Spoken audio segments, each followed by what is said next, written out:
Everybody, welcome back to Shifty's 49ers Talk. In this video, I'm going to give you my first mock draft of the 2025 draft season. We're doing all 7 rounds. We're going to have one trade in this mock draft. I'm going to limit myself to one trade, and we're going to talk about the prospects as we're going, how they would maybe fit in with the 49ers moving forward. But really hope you guys will enjoy this video. Leave your thoughts and comments below in the comments section while I'm drafting, or at the very end, whichever you prefer. But great to be back, guys. Let's run the intro and we'll get right into the video.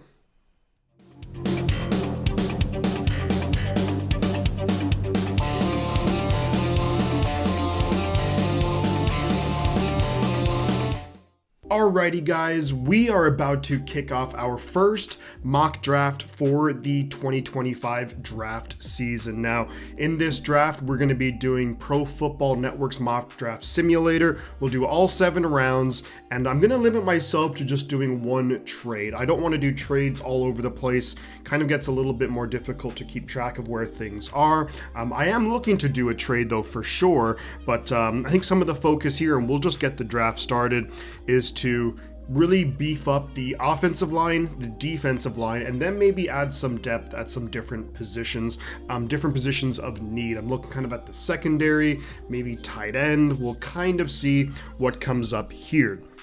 So right off the bat, we do have, and we're at pick 11 right now, we do have a trade offer from the Cincinnati Bengals. So the Bengals would give up their first and second round pick for our first and one of our fourth round compensatory picks.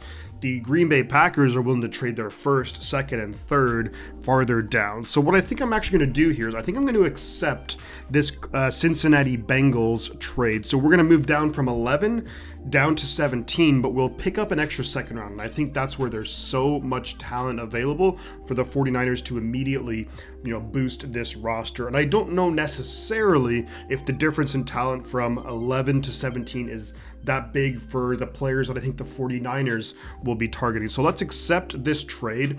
So the Bengals traded up to get edge rusher James Pierce Jr. from Tennessee. So now we are back on the clock, and from here on out, we're not doing any more trades. So we'll be able to kind of keep things a little bit more simple and straight. Looking at who's gone, of course, a lot of really good players. You look at Shador, quarterback back-to-back. I don't know if that'll happen come the actual draft, but look, crazier things have happened. Nobody expected Michael Penix to get drafted in, the top 10 last year, so you just never know. But the Cardinals keeping Teteroa McMillan in Arizona to pair with Marvin Harrison Jr. Not sure if that's the best pairing. I think they, skill sets are maybe a little bit too similar, but still a great player nonetheless. So here we are at 17. I've kind of looked at who's gone so far, and there are a few guys who I have in mind here with this pick. The rankings here that Pro Football Network has, I think some of them are pretty good. Some of them are a little bit off base, maybe need to be updated, especially after the Senior Bowl. But looking at maybe like a defensive tackle, you have Derek Harmon, offensive lineman Tyler Booker, Josh Simmons, who's the very talented offensive tackle, but he's recovering from, I think it's an ACL injury, so not too sure if that's someone that the Niners, as a long-term prospect to maybe replace Trent Williams, sure, but if we want to maybe get someone, an impact player right now, I think we'll go in a different direction. And I think the direction that I am going to go in is Walter Nolan, the defensive tackle from Ole Miss. Had a fantastic Senior Bowl, all the really great, there's a lot of good 49ers content creators like Wayne Breezy, Steph Sanchez, Johnny Dell. They were at the Senior Bowl practices and the game. I think Brad Graham was there too. A lot of really positive feedback from Walter Nolan there. And he's someone he's a little bit undersized, but he is that guy who can be really disruptive in the interior of the defensive line. We have Malik Collins, we have Jordan Elliott, then you kind of have some depth pieces like Evan Anderson, Kalia Davis. No one who's really going to move the needle, in one way or another. But I think getting a guy like Walter Nolan, I think in maybe his first year, you might see him in more pass rushing situations, but with time, with the coaching with Robert Saleh, Chris Kocurek, that he can really develop into a stronger 3-down player. And then also you had KJ Wright, the 49ers linebackers coach or assistant linebackers coach. He was there and he was coaching a lot of these players, especially on the edge, probably got really up and close with a lot of the defensive players. So I think that'll be a huge benefit. And I think he probably got up and close with a lot of the offensive linemen, which is also something that the 49ers need. Now, here we are at the number 43 pick.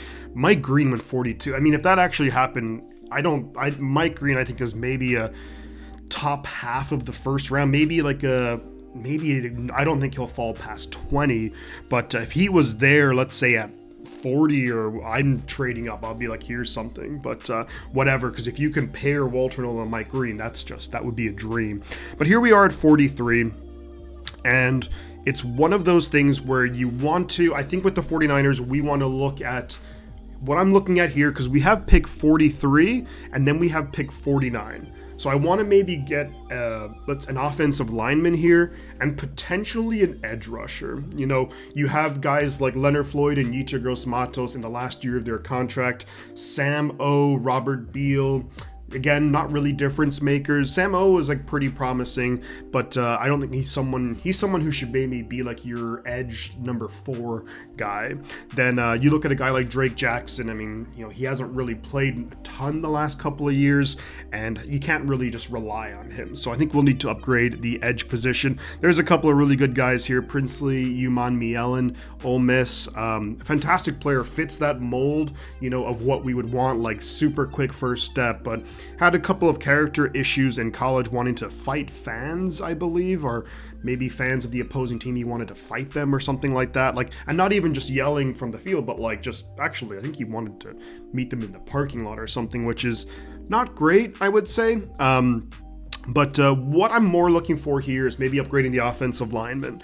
And I'm looking to see here, we're going to go through, I'm just kind of scrolling through some of the picks, and I'm seeing if the guy that I want to draft, and he has not been taken, and I don't see him here. So let me scroll down and see, wow, they have him really low. I think they're going to have to update this.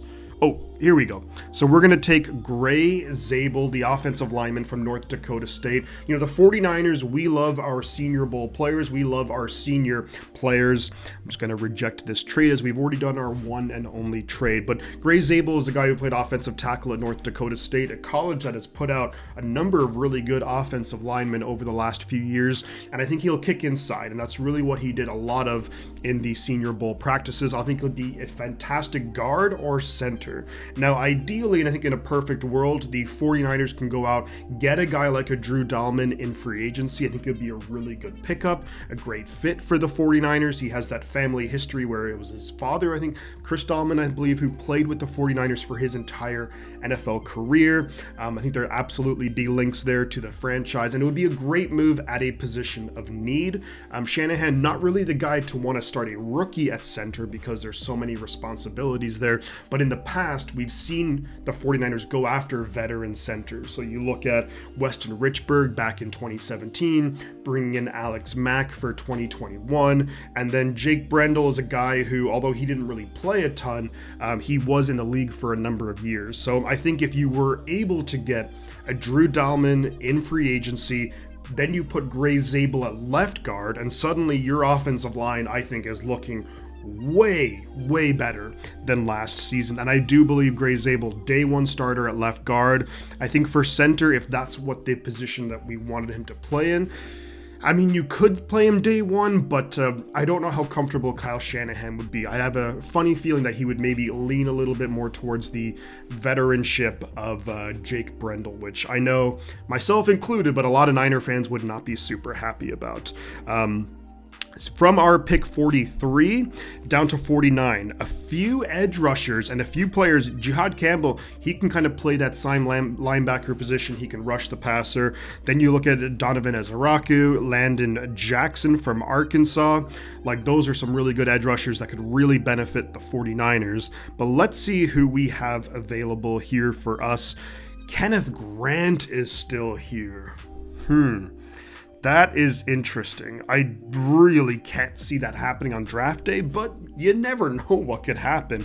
And if you added Kenneth Grant, wow, I mean, you're getting just two dominant defensive linemen here. What I am going to do is a little bit concerned about the character Princely Umanmielen, although he's a fantastic player. Do you want a guy like Jack Sawyer? I think Jack Sawyer is like your solid, he'll get you 7. You know what? Let's just go with the upside of a guy like Princely Umanmielen, and you get to pair Princely with Walter Nolan, both guys who went to Ole Miss. Could be a little bit of a risk again with those character concerns. I'd like to think that those would predominantly be behind him, and maybe just like a one-off case where tensions were running high in the game or what have you. You just never know what was kind of going on behind the scenes, what was actually said maybe by some of these fans. Not that I condone any player to challenge fans to a fight after a game, but yeah, you know, I think it could just be one of those things. He's a great fit for the 49ers. He gets to learn from a guy like a Leonard Floyd, who I think could be very similar. Got that length, got that really good first step that'll challenge left or right tackles, whichever side he plays on, probably more left tackles, but he can just like lightning quick off the line. You pair him with Walter Nolan, and I think your pass rush has improved immensely. Factoring in too the much better coaching we'll see this year from a guy like Robert Saleh. Now here we are in the 3rd round. So if we look back, scroll up here, my picks. So we've got Walter Nolan, interior defensive line, improved. Gray Zabel, interior offensive line, improved. We've got another edge rusher, which I think from seeing Robert Saleh, and think back to Robert Saleh, even with the Jets, they drafted Jermaine Johnson in the 1st round, they drafted Will McDonald in the 1st round, so there's such an emphasis on being able to get pressure with 4 guys. Now look, every defense wants to be able to do that, but I think with Robert Saleh, the way that he schemes up his defense, and we saw it in 2019 with Bosa, D Ford, DeForest Buckner, and Eric Armstead, that if you can get, you know, consistent pressure with 4 guys, then you just cause all kinds of issues, especially in this scheme where, you know, you can throw a lot of different looks and coverages at the defense. So overall, I think I really like how this draft is shaping up so far. Now, we are in the 3rd round, pick 75. We then will have pick 99, the compensatory pick in the 3rd round. So something that I'm looking at here is I would like to think that the 49ers, I think bringing back Dre Greenlaw is a given. Now, I can't guarantee that, but my sense is that the Niners will absolutely bring back Dre Greenlaw on a 1-year deal. I think it'll probably be, you know, maybe $6-7 million plus a chance to maybe make some incentives on top of that. But Dre Greenlaw, I think, is the epitome of like what Robert Saleh looks for in a defensive player. Just when you think about all gas, no brakes, that's Dre Greenlaw right there. And he's a fantastic player. I think, you know, potentially all-pro type caliber. We've seen Dre Greenlaw. We know Dre Greenlaw. Robert Saleh knows Dre Greenlaw with when we drafted him back in 2019. So I don't have, I mean, Chris Paul Jr., just if we were to go all Ole Miss guys, would be a good pick here. But what I think I'm going to do here, I'm just going to scroll through. Isaiah Thomas, that could be a good pick. But what I want to do here is I want to go with Andrew Makuba, the safety out of Texas. So a rangy safety, can really fly all over the field. Also a very physical guy, which I think Robert Saleh would want to see. A little bit more range than a guy like Malik Mustafa. Now, I would love to bring back Talanoa Hufanga. Whether the money is right for that to happen, that remains to be seen. Unfortunately, I just have a weird feeling. I could see Hufanga, and don't hate me, but I could see Hufanga maybe going to the Las Vegas Raiders. I think Pete Carroll would love a guy like Talanoa Hufanga on his team. And look, Hufanga maybe signs a 2-year deal, try and build back some of his value and move from there. I would like Hufanga back, don't get me wrong, but let's say in the case that Hufanga moves on to free agency, I think Makuba could be a great pick here. You have Malik Mustafa, you have Jair Brown. So Jair Brown is someone who, I think an okay rookie season, disappointed last year, maybe gets it right with better coaching, with Robert Saleh and a more structured defense. We'll see Jair Brown moving into his third year, but you get some really good insurance here with Andrew Makuba in the third round. Now, you look at it too, and you have George Odom, so safety position is fairly well locked up. Now, let's move on to our pick 99 overall, and potentially looking at maybe going with another offensive lineman. Could we go with a running back, a tight end here, actually? And we see someone right here staring me right in the face. And that's going to be Elijah Arroyo, who had a really good week at the Senior Bowl. Again, Niners love the Senior Bowl players. So maybe let's not think too much about it, and let's just take Elijah Arroyo. I think for years, we've tried to get a running mate for George Kittle, and we haven't succeeded. You look at Cam Latu, Eric Saubert, you look at some of the draft picks, Braden Willis, who granted a 7th round pick, but a lot of those guys haven't really worked out. Do you maybe take it a little bit more seriously now, and you get a guy like Elijah Arroyo, who is a very willing blocker, that's for sure, and you love to see that, and that's a part of his game that I think you'd like to see get better. But just a fantastic option as a receiver too. So I think gives the Niners options, and also just makes the defense have to think about just another potential weapon in this 49ers offense. So here we are, pick 112 overall. We're in the 4th round, and I'm thinking Shamar Turner, Texas A&M. He's a good defensive tackle right there. Let's look and see who else is available. Now, I was talking about getting an upgrade to the offensive line, and we have Garrett Dillinger, LSU. We have Jared Wilson, who I think, if we invest money in Drew Dalman, and we also drafted Gray Zabel, who I think could kind of slide in at center, wouldn't hurt to have a guy like a Jared Wilson, but there is an offensive lineman, and I don't know if he's been taken yet. Charles Grant, interesting prospect right there. Jonah Monheim. Actually, here's the faster way. Offensive tackle. Whoa. Here we go. So Ozzie Trapilo from Boston College. If we look at here, they actually don't have any really write-up on him yet, but 6'8", 321. We'll have to wait and see at the combine what that officially comes in at. But he's someone where a bit raw, but he's absolutely this is messing with. I think he's absolutely a developmental guy, Ozzie Trapilo. Whether he eventually develops for like a left tackle, right tackle. But I also believe that Jalen Moore will most likely move on in free agency. I think a team will be willing to offer him a contract which is maybe kind of like borderline starter money that the Niners just won't be able to afford. I like Jalen Moore. He's a very good swing tackle, but I do think we will need to get someone who can fill that role with him moving on in free agency. And I think Ozzie Trapilo, look, as long as you don't have to ask him to play week 1, I think if you give him time to get into the offense, get acclimated, and also just get coached up, that, maybe next year after Colton McKivitz is out of contract or whenever Trent Williams retires, then he could potentially be a guy that you slot in at offensive tackle. So let's move down here, and we are at the end of the 4th round. The 49ers, we don't have a pick in the 5th round. So let's see where we are at here. There's pick 138, Lander Barton from Utah. He is a rangy guy, 6'4", kind of more that like Fred Warner type role. Jordan Birch, he is a big edge player from Oregon. You look at him, 295. So that could be interesting. He could be like a replacement for like a Yetur Gross-Matos. Could also rush from the inside too.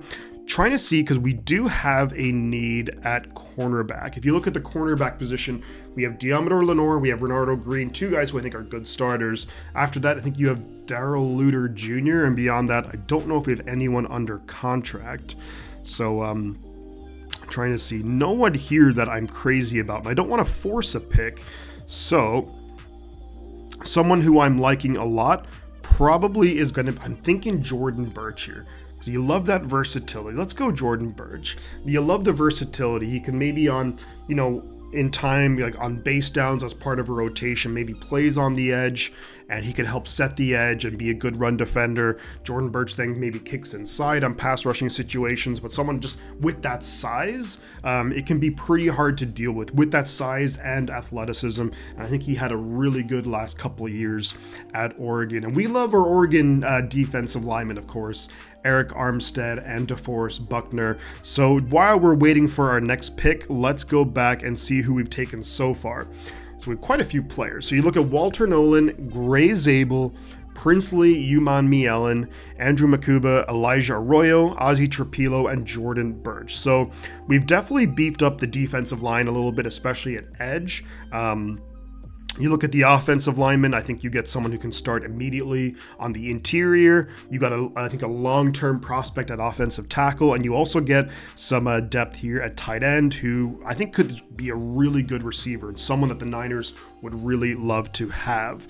So we're here towards the middle of the 6th round, is it? Yeah, about the middle of the 6th round, and we have this pick and then 2 more picks to go. So looking at some of the good players we have right here, Devin Neal from Canvas would be a great fit for San Francisco. Maybe thinking, should we kind of go with a cornerback? You got JJ Pegues, who is the teammate of Walter Nolan at Ole Miss. If we just want to go crazy and go all out with the Ole Miss defensive players, Joshua Farmer, he had a pretty good Senior Bowl, if I'm not mistaken. Devin Neal. Let's see. Let's go. Who else is here? Let's scroll down a little bit. Don't have to rush a decision.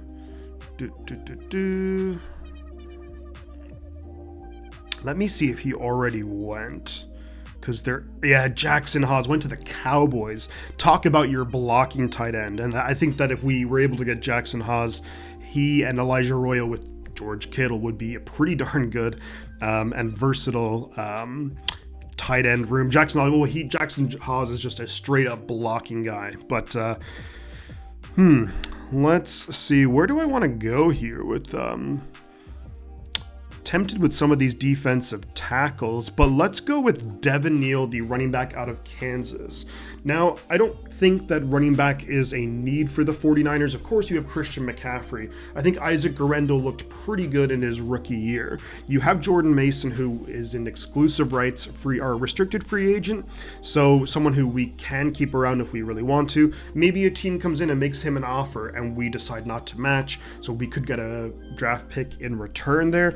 But overall, Christian McCaffrey, maybe some slight concerns coming back from his injuries. Jordan Mason, are we 100% sure he'll be here next season? Elijah Mitchell is a free agent. You have Isaac Guerendo, who looked pretty good, but I think getting some depth at running back is always a key thing to do.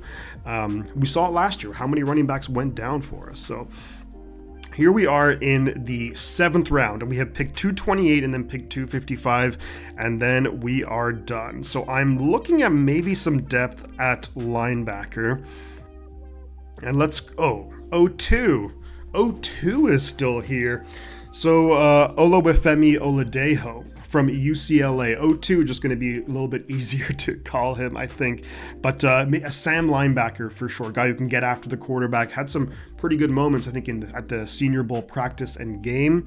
I think it was in the game he maybe had a sack, if I'm not mistaken. But someone who can really help out this defense. Then you have Yahya Black, the big defensive tackle out of Iowa. And I do think we can maybe use some depth there. Tommy Hill, I actually quite like from Nebraska. I thought he held up pretty well. He had the pick 6 of Shedeur Sanders when Nebraska played Colorado, and we could definitely use some depth at cornerback. Yeah, let's go Tommy Hill. Someone who I think maybe with the 49ers could be a really, really solid pick that we could and we need the depth at cornerback. Now, I think that, some people are throwing out the idea of maybe signing DJ Reed, or maybe you sign a couple of more mid to lower tier cornerbacks just to kind of give depth as opposed to anything. An interesting thought, and just throwing it out there as a very low risk, possible high reward. Maybe Emmanuel Mosley. He's been injured the last 2 years, but maybe if you sign him to like a 1 year, like veteran minimum deal, or 1 year, $2 million deal, Could he stay healthy and just have like a big year for you? And you're like, wow. Again, possible definition of a low risk, possible high reward, because I love me some Emmanuel Mosley. But here we are now with our final pick in the draft, and trying to think, what could we use here? Will Shepard, pretty speedy wide receivers, got some good size too. 6'2", 198. Speedy guy though, probably is going to run like a 4.4. For his case, if he could run a 4.3, which I don't know if that's going to happen, but that would really boost his rankings. So we did get Tommy Hill earlier in the 7th. Let's now go. He's still here. Let's go for Yahya Black, the defensive tackle out of Iowa.